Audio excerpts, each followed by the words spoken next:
Hello viewers, ত্রিগুণের পক্ষ থেকে জানাই সালাম। আসসালামু আলাইকুম। প্রতিদিনের মতো আজকে আসলাম আরেকটি নতুন নিয়োগ নিয়ে।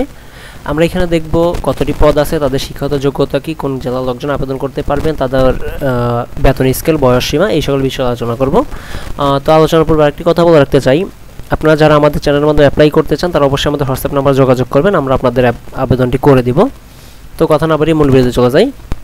আপনারা দেখতেই পাচ্ছেন এটি হচ্ছে মেহেরপুর পল্লী বিদ্যুৎ সমিতির একটি নতুন নিয়োগ। এখানে আমরা আগে বলে রাখতে চাই যে এটি হচ্ছে 1 বছর মেয়াদী অস্থায়ী একটি নিয়োগ, তবে অনেক ক্ষেত্রে দেখা যায় এটা স্থায়ী রূপে রূপান্তরিত হয় 1 বছর পর থেকেই। তো আমরা সরাসরি নিয়োগে চলে যাই।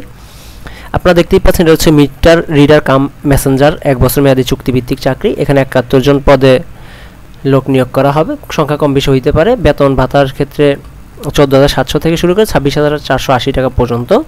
এছাড়া অন্যান্য সুযোগ সুবিধা আছে। আপনাদের ক্ষেত্রে বয়স হইতে হবে 18 থেকে 25 বছরের মধ্যে আপনাদের বয়স সীমা হইতে হবে। শিক্ষাগত যোগ্যতা হচ্ছে প্রার্থীকে ন্যূনতম এসএসসি পাস করতে হবে, অবশ্যই সৎ বিশ্বস্ত হইতে হবে, সুঠাম দেহের অধিকারী হইতে হবে, প্রার্থীর হাতে লেখা অবশ্যই সুন্দর হইতে হবে, গ্রাহকগণের সাথে কাজের অভিজ্ঞতা থাকতে হবে, প্রার্থীর নিজস্ব বাইসাইকেল থাকতে হবে এবং বাইসাইকেলে চালানোর পারদর্শী হইতে হবে। গ্রামগঞ্জে প্রত্যন্ত এলাকায় গিয়ে মিটার রিডিং গ্রহণ এবং বিদ্যুৎ বিল বিতরণের কাজ করার মানসিকতা থাকতে হবে। নিরাপত্তা জামানত হিসেবে আপনাদের 10,000 টাকা জমা দিতে হবে। তো এই ক্ষেত্রে আপনাদের যে কোনো জেলার প্রার্থীগণ আবেদন করতে পারবেন, তবে মেহেরপুর জেলার যেই লোকজন আছে বা তার আশেপাশে এলাকা তারা আবেদন করতে পারবেন না, বাকি যারা আছে সবাই আবেদন করতে পারবেন।